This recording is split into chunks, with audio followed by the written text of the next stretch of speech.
Hi எல்லாருக்கும் வணக்கம். இன்றைக்கி நம்ம என்ன பார்க்க போகிறோம்னா ப்ரான் கிரேவி எப்படி பண்ணுறதுன்னு தான் பார்க்க போகிறோம். இது ரொம்ப டேஸ்ட்டாக இருக்கும் சாப்பிட்றதுக்கு. சப்பாத்திக்கும் வச்சு சாப்பிட்லாம், இல்லை சாதத்துக்கும் பிசைஞ்சு சாப்பிட்லாம். நான் பார்த்திங்கன்னா இன்றைக்கி மத்தியானம் சாதத்துக்கும் நைட்டு சப்பாத்திக்கும் சேர்த்து பண்ண போகிறேன். இப்போ வாங்க எப்படி பண்ணுறதுன்னு பார்க்கலாம். அதுக்கு வந்து ஃபஸ்ட்டு ஸ்டவ் ஆன் பண்ணி பேன் வச்சுக்கலாம்.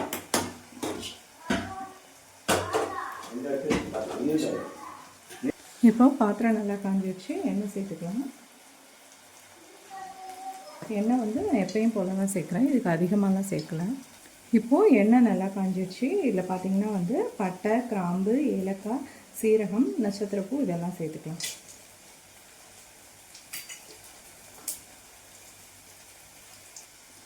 இப்போது அதெல்லாம் நல்லா காஞ்சிடுச்சு. இப்போ வந்து அதில் பொருசாக கட் பண்ண பல்லாரி வெங்காயம் சேர்த்துக்கலாம். இப்போது வெங்காயம் பார்த்திங்கன்னா வந்து ஓரளவு நல்லா கோல்டன் ப்ரௌன் வர வரைக்கும் நல்லா வதங்கட்டும். பார்த்திங்கன்னா வந்து ரொம்ப கோல்டன் ப்ரௌன் ஆகிட வேண்டாம். கோல்டன் ப்ரௌன் ஆகிற ஸ்டேஜ் வரும்போது இஞ்சி பூண்டு பேஸ்ட் போட்டுக்கலாம். இப்போது வெங்காயம் பார்த்திங்கன்னா நல்லா கோல்டன் ப்ரௌன் ஆகிற ஸ்டேஜ் வந்துட்டு இதில் வந்து பார்த்திங்கன்னா வந்து நான் 2 ஸ்பூன் இஞ்சி பூண்டு பேஸ்ட்டு சேர்த்துக்கிறேன்.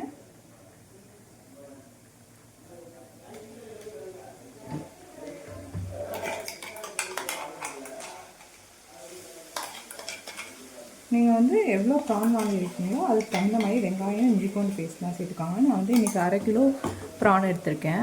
இப்போது அடுத்து பார்த்திங்கன்னா இஞ்சி பூண்டு பேஸ்ட் சேர்த்து ஒரு 2 நிமிஷம் ஆகிடுச்சு. இதில் வந்து இப்போ நம்ம க்ளீன் பண்ணி கழுவி வச்சுக்க ப்ரானை சேர்த்துக்கலாம். ப்ரான் சேர்த்தது எதுக்கு ஃபஸ்ட்டு ப்ரான் சேர்த்துக்கணும்னா அது தண்ணி விடும் ப்ரான் வந்து. இப்போ வந்து ப்ரான் ஒரு 5 நிமிஷம் நல்லா வேகட்டும். இப்படி இப்போ ப்ரான் பார்த்திங்கன்னா அடியில் ஒட்டலை பாருங்களேன், ஒட்டாமல் லைட்டாக தண்ணி விட்டுருக்கு. இப்போ பார்த்திங்கன்னா வந்து ப்ரான் சேர்த்து ஒரு 3-4 நிமிஷம் ஆயிருக்கு. இந்த ஸ்டேஜில் பார்த்திங்கன்னா வந்து நம்ம அரைச்சி வச்ச தக்காளி பேஸ்ட்டு சேர்த்துக்கலாம்.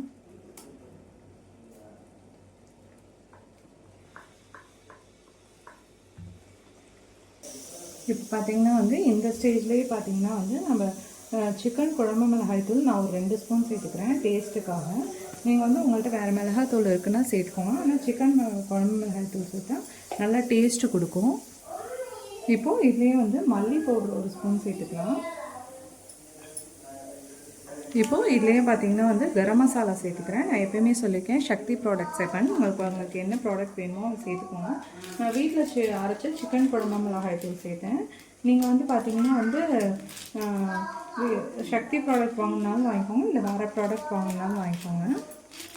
இந்த மிளகாத்தூள் எல்லாமே உங்களுக்கு காரத்துக்கு தகுந்த மாதிரி சேர்த்துக்கோங்க. நான் காரம் கொஞ்சம் கம்மியாக தான் சேர்ப்பேன், பசங்க சாப்பிடுவாங்கன்னு.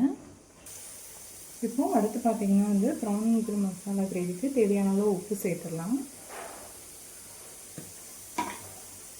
இப்போது அடுத்து பார்த்திங்கன்னா வந்து மிக்ஸி ஜார் கழுவி கொஞ்சோண்டு தண்ணி சேர்த்துக்கிறேன். உங்களுக்கு வந்து டம்ளரில் தண்ணி சேர்த்திங்கன்னா வந்து சும்மா ஒரு 1/4 டம்ளர் மட்டும் சேர்த்துக்கோங்க.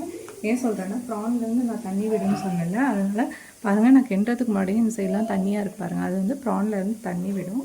இப்போது நம்ம எல்லாத்தையும் கிண்டி விட்டுடலாம். இது வந்து குயிக்காக முடிஞ்சிடும் ப்ரான் கிரேவி.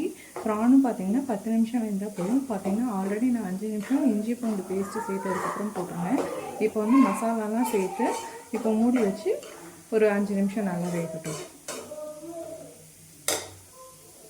இப்போ பார்த்திங்கன்னா நம்ம மசாலா உப்பு எல்லாம் சேர்த்தாச்சு. இப்போ வந்து ஒரு 5 நிமிஷம் மூடி வச்சு ப்ரானுக்குள்ளே மசாலா உப்பு எல்லாம் ஏறுற அளவுக்கு மூடி வச்சு நல்லா வேகட்டும்.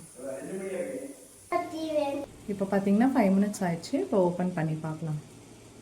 இப்போ பார்த்திங்கன்னா வந்து எண்ணெய்லாம் பிரிஞ்சு வந்திருக்கு பாருங்கள், உங்களுக்கே தெரியும். இந்த சைடில் பபிள்ஸ் வர பக்கத்தில் வந்து எண்ணெய் பிரிஞ்சு வந்து சூப்பராக வந்திருக்கு பாருங்கள். இதை கிண்டி விட்டு பார்க்கலாம். பாருங்கள் அவ்வளோ சூப்பராக இருக்குது பார்க்கும்போது. இது வந்து சாப்பிட்டே நம்ம பசங்க சாப்பிட்லாம், சப்பாத்திக்கு வச்சு சாப்பிட்லாம், அவ்வளோ டேஸ்ட்டாக இருக்கும். வாசனையும் பார்த்திங்கன்னா அவ்வளோ சூப்பராக வருது. இப்போ லாஸ்ட்டாக பார்த்திங்கன்னா ஸ்டவ் ஆஃப் பண்ணிடலாம். ப்ரான் நல்லா வெந்திருக்கும். 10 நிமிஷம் வெந்தாலே ப்ரான் நல்லா வெந்துடும். இப்போ ஸ்டவ் ஆஃப் பண்ணிடலாம். ஸ்டவ் ஆஃப் பண்ணிட்டு கொத்தமல்லி தழை தூவினா நம்மளோட ப்ரான் கிரேவி மசாலா சூப்பராக ரெடி ஆகிடுச்சு. இந்த மசாலா பார்த்திங்கன்னா இந்த கிரேவி பார்த்திங்கன்னா நீங்கள் வந்து குயிக்காக சிம்பிளாக ரெடி பண்ணிடலாம். ஒன்றும் இல்லை, நான் ஃபஸ்ட்டு போட்டது பார்த்திங்கன்னா வெங்காயம் நல்லா கோல்டன் ப்ரௌன் ஆகிற வரைக்கும் இஞ்சி பூண்டு பேஸ்ட்டு போட்டேன். அடுத்து ப்ரான் போட்டு ஒரு 5 நிமிஷம் வெந்தது. அதுக்கப்புறம் தக்காளி போட்டு தக்காளி பேஸ்ட்டு சேர்த்து மசாலா சேர்த்து அது ஒரு 5 நிமிஷம், மொத்தம் 10 நிமிஷத்துலேயே பார்த்திங்கன்னா வந்து சூப்பராக ரெடி ஆகிடுச்சு நம்மளோட ப்ரான் கிரேவி. கண்டிப்பாக இதை வீட்டில் ட்ரை பண்ணி பாருங்கள். எப்போ சர்வ் பண்ணிடலாம். இப்போது நம்மளோட ப்ரான் கிரேவி மசாலா பார்த்திங்கன்னா வந்து சூப்பராக ரெடி ஆகிடுச்சு பாருங்கள். நான் உங்களுக்கு காட்டுறேன். அவ்வளோ டேஸ்ட்டாக இருக்குது. ப்ரானும் பார்த்திங்கன்னா நல்லா வெந்திருக்கு. நம்ம வந்து சாதத்துக்கு, சப்பாத்திக்கு, பூரிக்கு இந்த மாதிரி எதுக்கு வேணாலும் சாப்பிட்லாம். அவ்வளோ டேஸ்ட்டாக இருக்கும். குழந்தைங்களும் இந்த மாதிரி கிரேவியில் போட்டால் சாப்பிட மாட்டாங்க. இந்த மாதிரி செஞ்சு கொடுங்க, விரும்பி சாப்பிடுவாங்க. கண்டிப்பாக இதை நீங்களும் வீட்டில் ட்ரை பண்ணி பார்த்துட்டு எப்படி இருக்குன்னு கமெண்ட் பண்ணுங்கள். தேங்க்யூ.